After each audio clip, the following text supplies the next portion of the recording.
For 10 years, the richest woman in the county never bothered to learn his name. To her, he was just the guy with the tiny repair shop at the edge of town.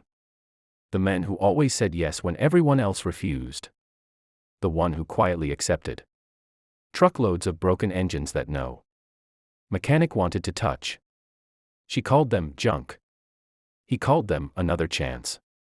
What she never realized was that every engine she dumped behind his garage carried another piece of someone else's dream.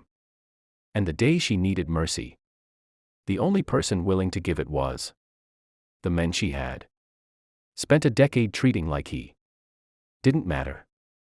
Every morning before sunrise, Daniel Carter unlocked the rusty gate of Carter Auto Repair, a small garage outside a quiet Ohio town.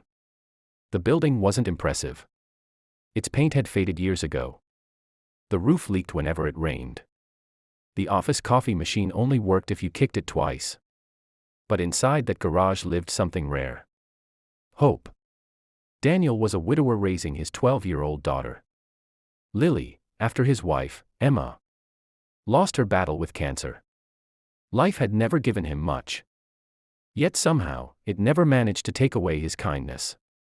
Customers trusted him because he never charged for repairs people didn't need. If an elderly couple couldn't afford labor, he'd quietly erase it from the bill. If a struggling college student needed transportation to keep a job, Daniel would stay all night fixing the car without asking for extra money. People often wondered how he stayed in business. The truth was, sometimes he barely did. Then there was Victoria Hale, CEO of Hale Dynamics, owner of luxury homes, private jets, and one of America's fastest-growing manufacturing companies. To the business world, she was brilliant. To employees, she was terrifying. Victoria demanded perfection. Mistakes were punished. Weakness was ignored. Every dollar mattered. Except when it came to waste. Instead of paying certified recyclers to dismantle damaged industrial engines, she found a cheaper solution. Daniel's garage. Every few months, giant trucks rolled in carrying broken diesel engines, cracked generators, and ruined mechanical parts.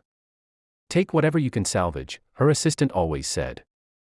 The rest is your problem. Daniel never complained. Those engines became his treasure. He repaired what others thought impossible. Some parts helped local farmers keep tractors running. Others rebuilt school buses. Some powered fishing boats for families trying to survive. Nothing went to waste. His daughter once asked why he accepted all that junk. Daniel smiled. Because broken doesn't always mean useless. Lily never forgot those words. Years passed. The piles behind the garage grew higher. Neighbors joked Daniel owned the biggest junkyard in Ohio. They didn't know every pile represented another family he had helped. One freezing December afternoon, Daniel found an almost complete generator buried beneath one delivery.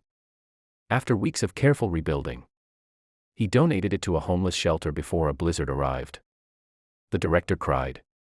Without electricity, dozens of families would have spent Christmas in freezing temperatures. Daniel simply shrugged. It works better there than sitting behind my garage. Meanwhile, Victoria never noticed. She signed paperwork, approved shipments, moved on. To her, those engines disappeared. She never wondered where. Then the economy changed. Foreign competitors entered the market. Supply chains collapsed. Investors became impatient. For the first time in her career, Victoria began making mistakes. She cut corners, reduced quality inspections, ignored engineers' warning about manufacturing defects. One defect became 10. 10 became hundreds.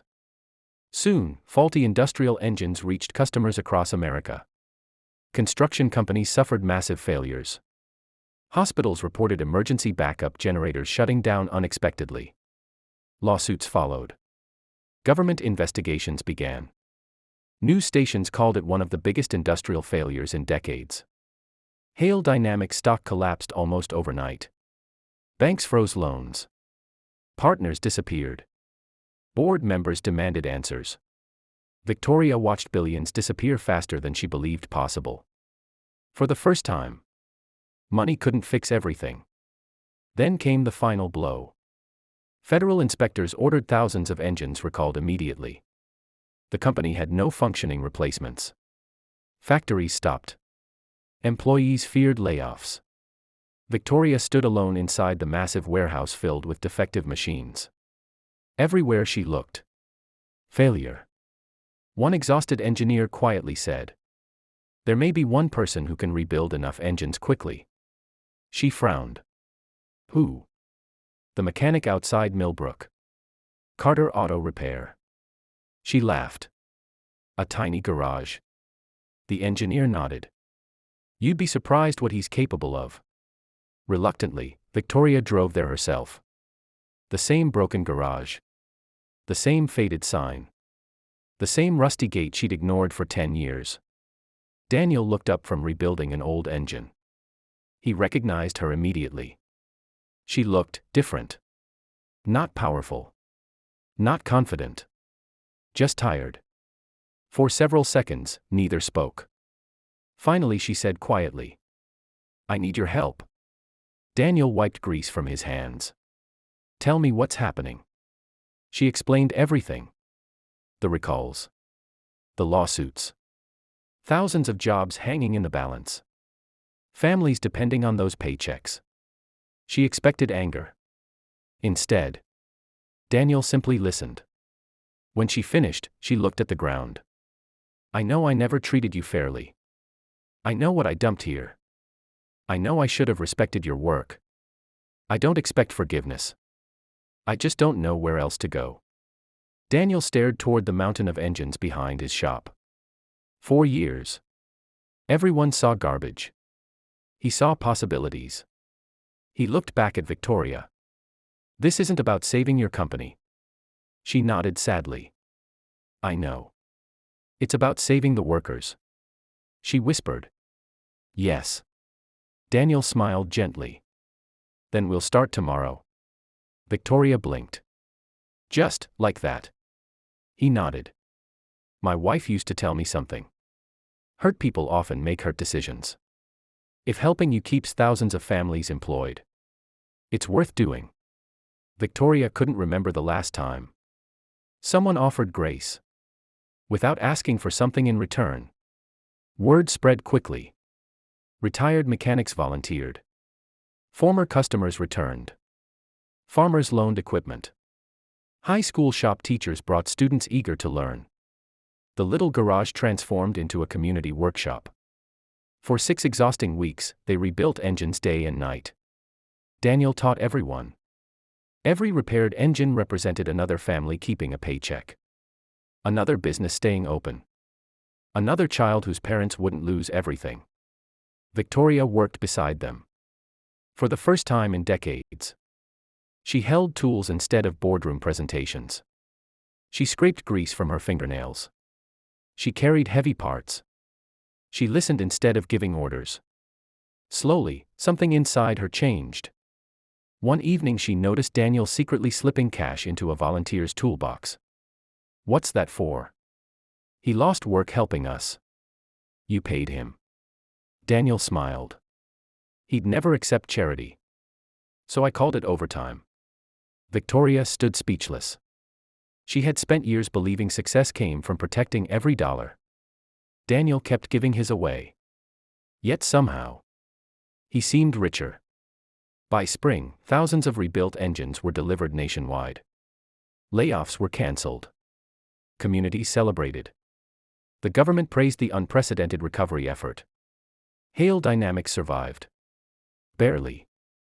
The board offered Daniel a huge consulting contract worth millions. He surprised everyone. He declined. "I already have a job." Victoria couldn't understand. Why turn down this opportunity?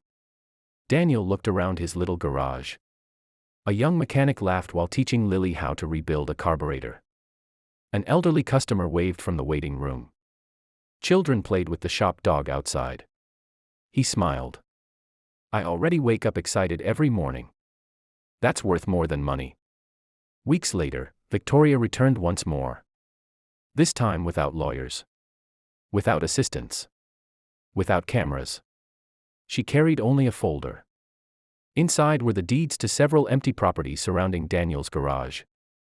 I bought them years ago, she admitted. I planned to build warehouses. She handed him the papers. I'd rather build something better. Together they created the Emma Carter Technical Center. Named after Daniel's late wife. It offered free mechanic training for single parents, veterans, struggling teenagers, and anyone willing to work hard.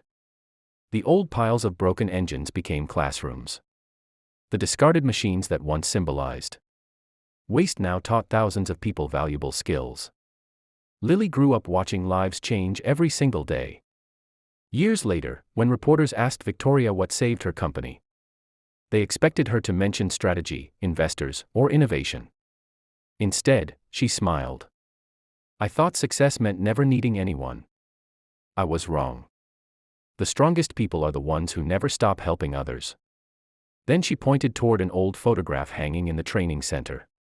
It showed Daniel standing beside a mountain of broken engines, with grease on his face and a tired smile.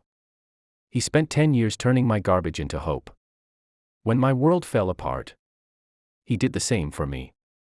Because in the end, karma isn't always revenge. Sometimes karma is being forced to stand before the very person you overlooked for years, and discovering they still choose kindness over bitterness. And that kind of mercy has the power to rebuild far more than broken engines. It can rebuild hearts, families, and the lives of people who finally learn that no act of genuine kindness is ever wasted.